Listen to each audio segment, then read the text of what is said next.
কিরে বন্ধু, এই নির্জন জায়গায় কি করিস একা একা? এখানে তো ভূত থাকে, জানিস না তুই? হির, এটা একটা কথা হলো, ভূতের সাথে তো ভূতে থাকে। হ্যাঁ, তুই কি ভূত নাকি রে? ভয় পাইছি নাকি রে? পৃথিবীতে কি ভূত বলতে জিনিস আছে?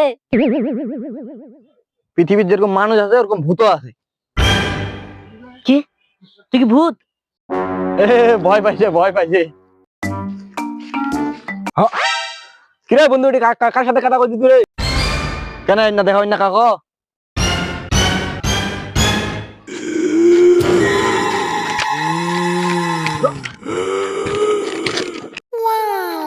কি রে বন্ধু, কি যেন কহেছিল?